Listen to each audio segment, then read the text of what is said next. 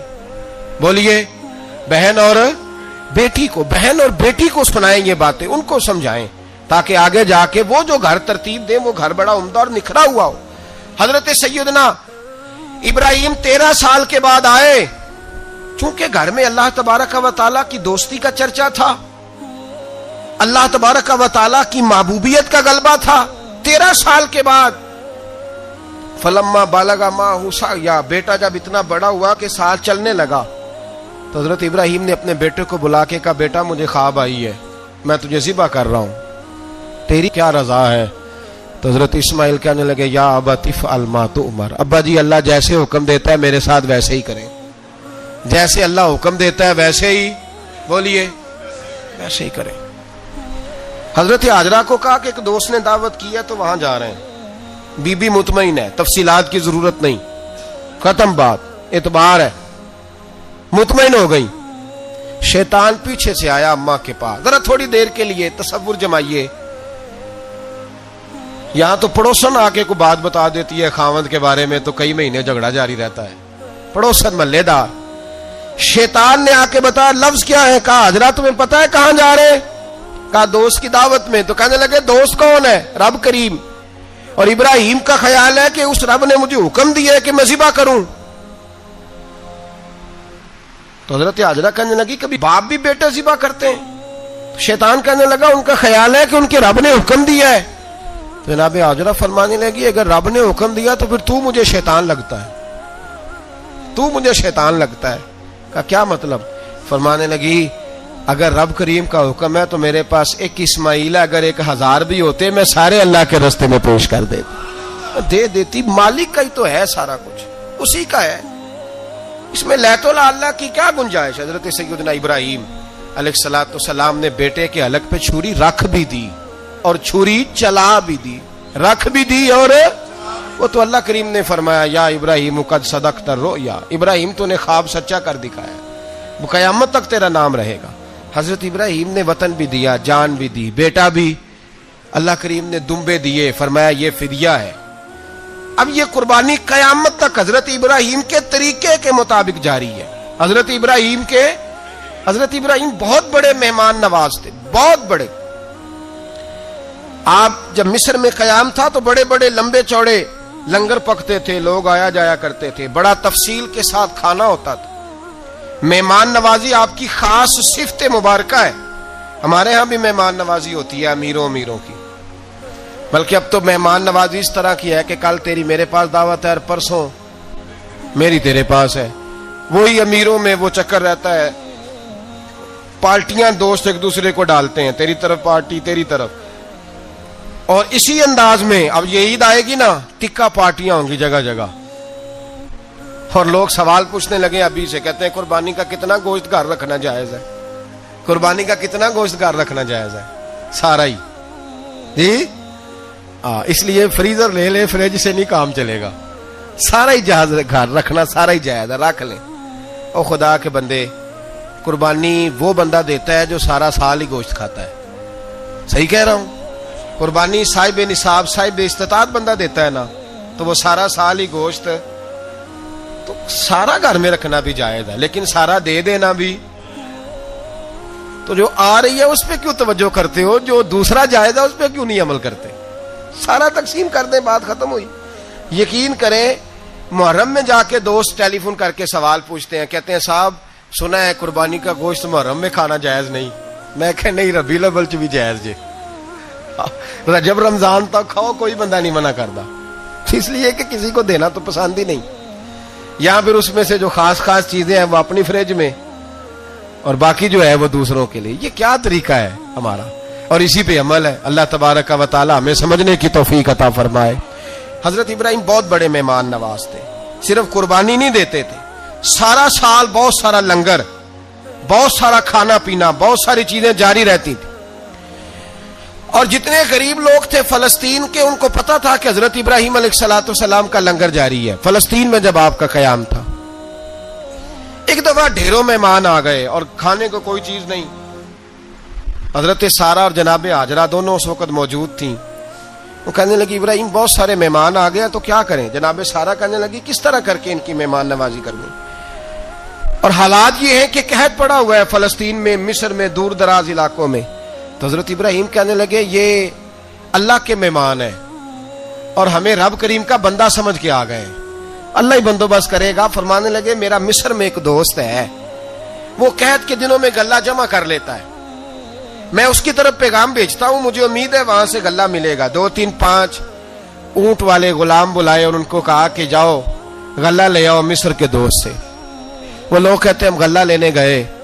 وہاں جب پہنچے تو حضرت ابراہیم خلیل اللہ علیہ السلام کا پیغام دیا تو آپ کا وہ دوست کہنے لگا غلہ تو بے شمار تھا، مجھے خبر نہیں تھی کہ حضرت ابراہیم کا پیغام آئے گا، تو میں تو سارا تقسیم کر چکا ہوں. لوگ لے گئے، اب تو کوئی شے نہیں. اب وہ خالی آ گئے 5 کے 5 اونٹ. جب خالی آئے تو حضرت ابراہیم کی حویلی کی دیواریں چھوٹی چھوٹی تھیں.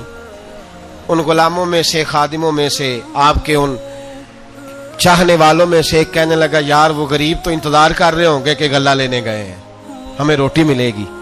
چھوٹی چھوٹی دیواریں ہیں، وہ جب دیکھیں گے نا خالی آ گئے تو انہیں تکلیف ہوگی. اس طرح کرو بوریوں میں ریت بھر لیتے ہیں، ریت بھر کے لے جاتے ہیں، بعد میں اندر رکھ کے انہیں سمجھا بہلا لیں گے یا حضرت ابراہیم کو بتائیں گے، وہ خود ہی ان لوگوں کی دل جوئی فرمائیں گے.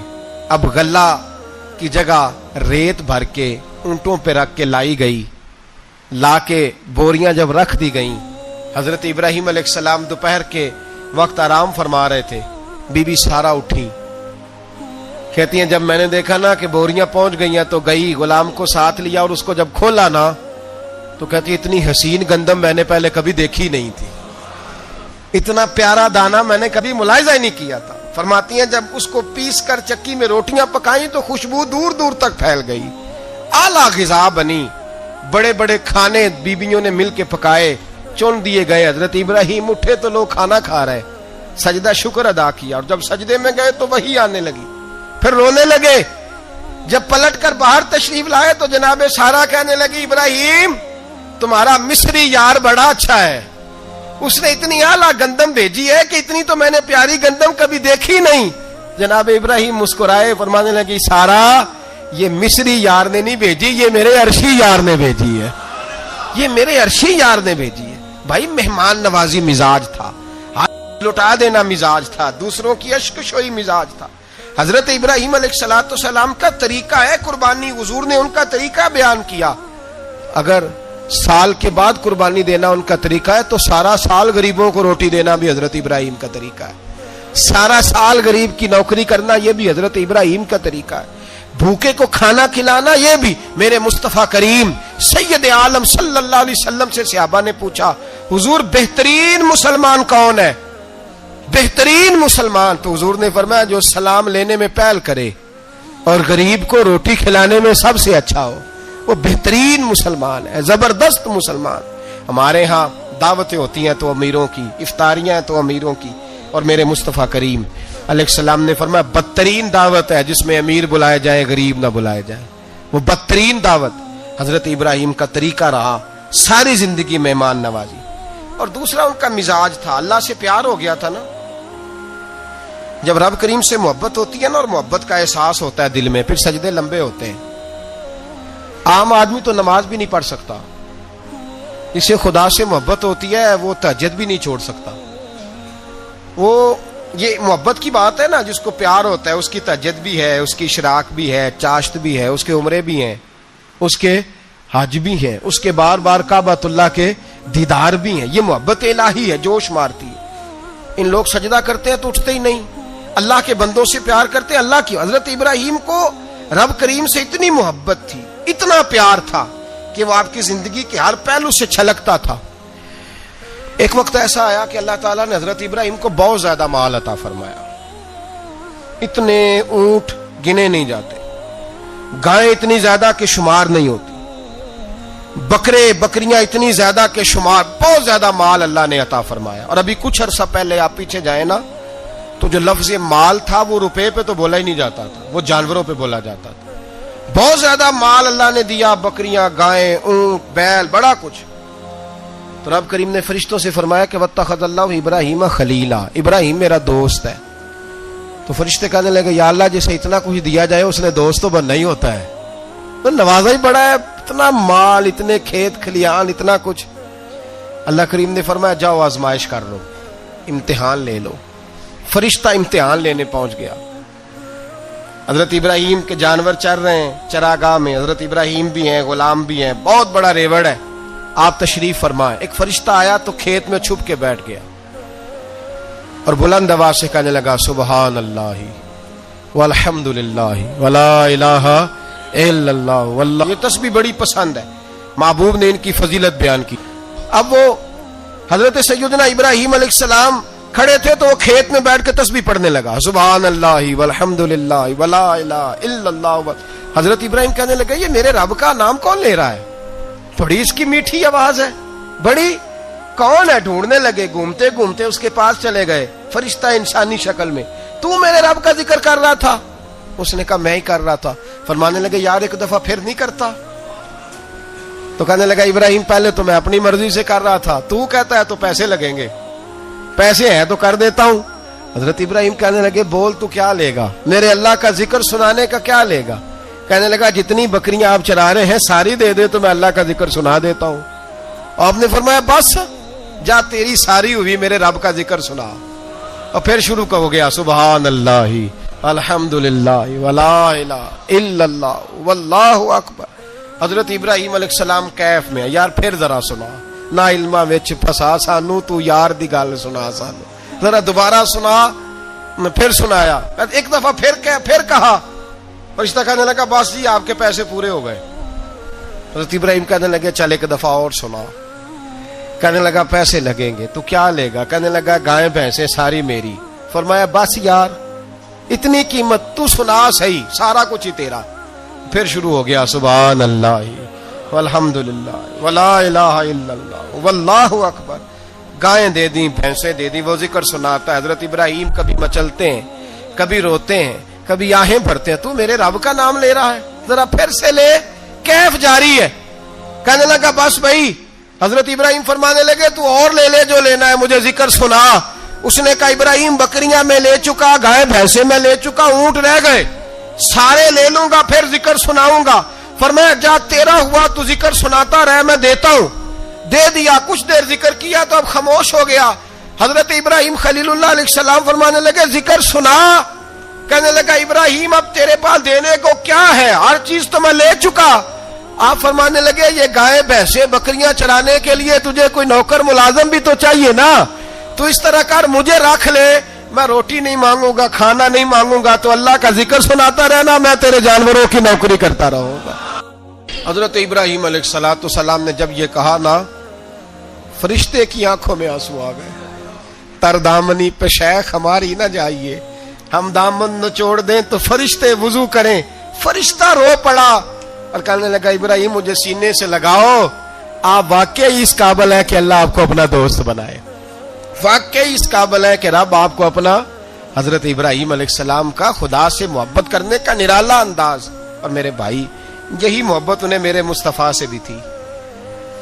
ایک نبی گھر بنا رہا ہے، دوسرا بنوا رہا ہے. حضرت اسماعیل علیہ السلام پتھر اٹھا کے لا رہے ہیں، جناب ابراہیم بنا رہے ہیں. جب خانہ کعبہ بن گیا تو کہنے لگے ربنا وابعث فیہم رسولا، اے اللہ اب اسے بسانے کے لیے اپنا آخری رسول بھی عطا فرما. نبی پاک فرماتے ہیں میں دعا ہوں حضرت ابراہیم کی. یہ قربانی حضرت ابراہیم کا طریقہ ہے.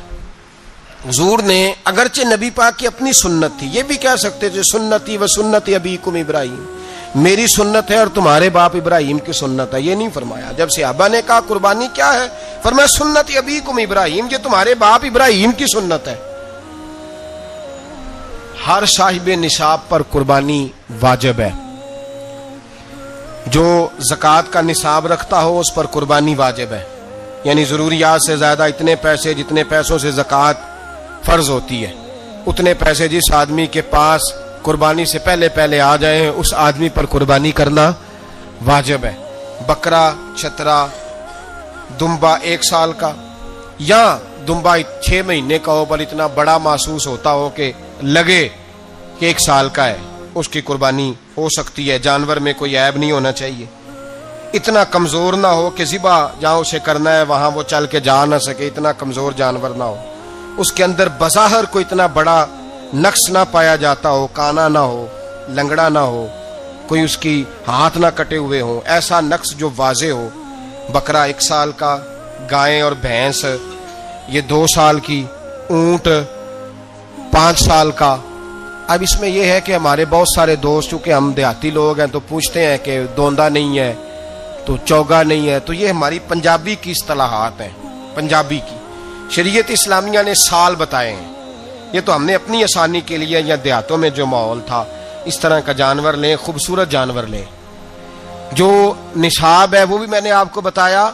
لیکن ایک اور پہلو بھی ہے. نبی پاک صلی اللہ علیہ وسلم پہ زکوٰۃ کبھی فرض نہیں ہوئی، کبھی حضور پہ زکوٰۃ فرض نہیں ہوئی. نبی پاک صلی اللہ علیہ وسلم کے پاس اتنا سرمایہ کبھی اکٹھا ہوا ہی نہیں کہ زکوٰۃ فرض ہو. لیکن نبی پاک کے صحابہ فرماتے ہیں کہ مدینے کے 10 سالوں میں اللہ کے رسول نے ہر سال قربانی فرمائی ہے، ہر سال قربانی دی. اور جس سال حضور حج کرنے گئے اس سال اللہ کے نبی نے 63 اونٹ ذبح فرمائے. اور حضور صلی اللہ علیہ وسلم جب اونٹ ذبح کرنے لگتے نا تو صحابہ کہتے ہیں اونٹ خود دوڑ کے حضور کے سامنے آ کے لیٹ جاتا اور نبی پاک اسے ذبح کرتے اور فرماتے ہیں ایک دوسرے کو دھکے دیتے اونٹ کے پہلے میں نے جانا ہے ذبح ہونے کے لیے، پہلے میں نے. انہیں پتا تھا کہ جو مصطفیٰ کے ہاتھوں ذبح ہوگا وہ تو دائمی زندگی پا جائے گا، یہاں بھی وہاں بھی زندہ. 63 اونٹ ذبح کیے. ایک اونٹ میں کتنی قربانیاں ہوتی ہیں؟ 7. اب 63 کو 7 سے ضرب دو گے تو کتنی بنے گی؟ اور پھر نبی پاک صلی اللہ علیہ وسلم نے 10 سال مدینہ منورہ میں قربانی دی. ہر سال اب وہ 63 اونٹ، ایک اونٹ میں 7 قربانیاں، ہر سال یہاں قربانی، اور مولا علی شیر خدا فرماتے ہیں نبی پاک 2 قربانیاں دیتے۔ میں نے کہا حضور 2 جانور ذبح کر رہے ہیں آپ؟ تو حضور نے فرمایا ایک میری طرف سے، ایک میری امت کی طرف سے، غریبوں کی طرف سے۔ اور حضرت علی کو حضور نے وصیت فرمائی تو 2 دیا کرے گا۔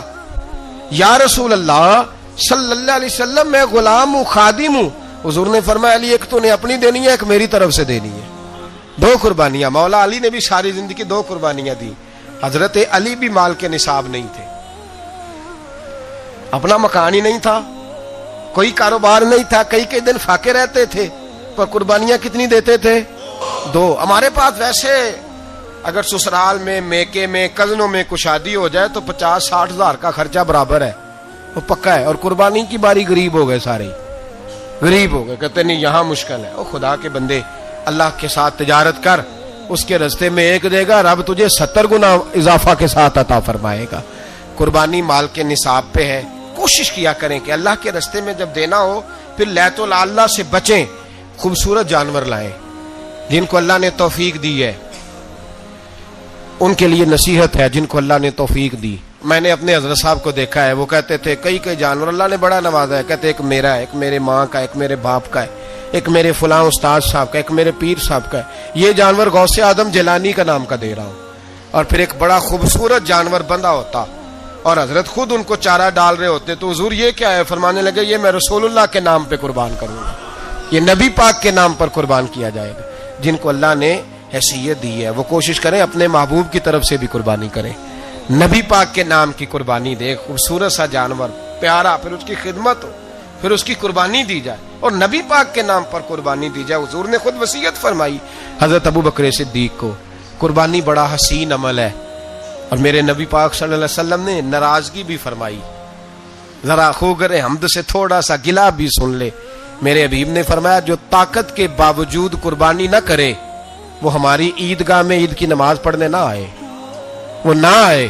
اور یا رسول اللہ جو کرے گا، فرمایا قربانی کے جانور کا خون کا قطرہ بعد میں زمین پہ گرے گا، اللہ اس کے سارے گناہ پہلے معاف فرما دے گا، اللہ اس کے سارے گناہوں کو بخشے گا۔ قربانی کریں، خوبصورت انداز میں کریں، اللہ کی رضا کے لیے۔ بزرگوں نے لکھا ہے 3 حصے کرو گوشت کے، ایک گھر میں رکھو، ایک رشتہ داروں میں بانٹو، پڑوسیوں میں بانٹو، اور تیسرا فقط غریبوں کو دو۔ لیکن میں اکثر یہ سوچتا ہوں کہ ہمارے ہاں قربانی کرتا ہی وہ ہے جن کے گھر میں ہر جمعرات کو چھوٹا گوشت پکتا ہے، اور جن کے گھر میں ہفتے میں 3 دفعہ مرغی کا گوشت پکتا ہے، وہی تو قربانی دینے کے قابل ہوتے ہیں۔ تو وہ بھی اگر قربانی کے بکرے میں سے بھی تیسرا رکھنا چاہیں تو اجازت تو ہے، میں نے کہا سارا رکھنے کی بھی اجازت ہے، لیکن اگر آپ مہربانی کریں، کوشش کریں کہ یار ہم تو سارا سال ہی کھاتے ہیں، اور ہمارے یہاں جو گوشت تقسیم ہوتا ہے نا وہ بھی باری لگی ہوئی ہے، ادھر سے پلیٹ آئی تھی گوشت کی تو ادھر سے بھر کے چلی گئی، بھئی اس نے کی ہے، اس کو بار بار گوشت دینے کا کیا مطلب ہے؟ آپ یہ دیکھیں عزیزوں میں، رشتہ داروں میں، اور میں اگر تھوڑا سا آپ کی توجہ کرانے میں کامیاب ہو جاؤں تو سفید پوش لوگوں کو دیکھیں، کچھ سفید پوش ہیں، سفید پوش جن کے اوپر قرضے ہیں، بیماریوں نے جکڑ لیا ہے، گھر میں بڑے بڑے سخت مریض آ گئے ہیں، سفید پوش پہلے دیا کرتے تھے۔ آپ ان سے پوچھتے ہیں صاحب قربانی، تو بات کو ٹالتے ہیں، وہ کہتے ہیں سوچ رہا ہوں کوئی حصہ ڈال جائے، پردہ پوشی کرتے ہیں، کہتے ہیں کہیں حصہ رکھا ہوا ہے، پردہ پوش۔ اکثر وہ لوگ قربانی نہیں دے پاتے، اکثر دیا کرتے تھے اب نہیں دے پا رہے، کیوں؟ اس لیے کہ مشکلات ایسی آ گئیں۔ ان لوگوں کا خیال کریں، ان کے گھروں تک گوشت پہنچا کے آئیں، ان پر توجہ کریں۔ وہ سفید پوش آدمی کبھی ذکر نہیں کرے گا، کچھ تو ایسے ہیں جو خود پہنچ جاتے ہیں کہ ہمیں گوشت دیا جائے، لیکن کچھ سفید پوش ہیں لا یسألون الناس الہافا، اللہ فرماتے کچھ لوگ لپٹ لپٹ کے سوال نہیں کرتے، سفید پوشی کا بھرم رکھتے ہیں، کا مزاج نہیں۔ ان کی طرف دیکھیں، اپنے رشتہ داروں کو دیکھیں، خاص کر ان رشتہ داروں کو دیکھیں جن کا آپ کو پتہ ہے کہ غریب ہیں، مجبور ہیں، ان کے گھروں میں گوشت بھیجیں۔ غریب بیٹیوں، غریب بہنوں کا خیال کریں، اس طرف متوجہ ہوں، ان کے ساتھ اس نے سلوک کریں، اس طرف آپ لوگ خیال کریں۔ اللہ ہمیں سمجھنے کی توفیق عطا فرمائے۔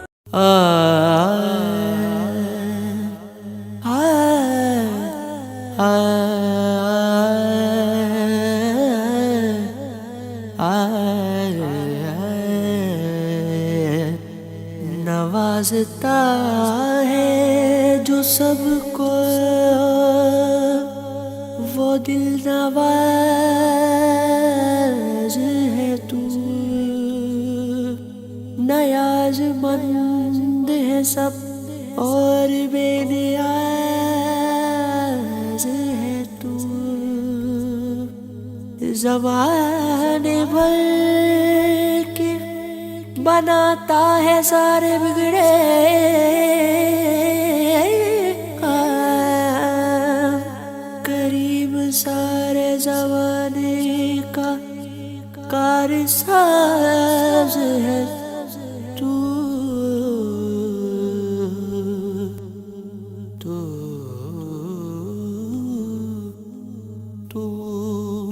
اس شان کرم کا کیا کہنا، اس شان کرم کا کیا کہنا، در پہ جو سوالی آتے ہیں، اس شان کرم کا کیا کہنا، در پہ جو سوالی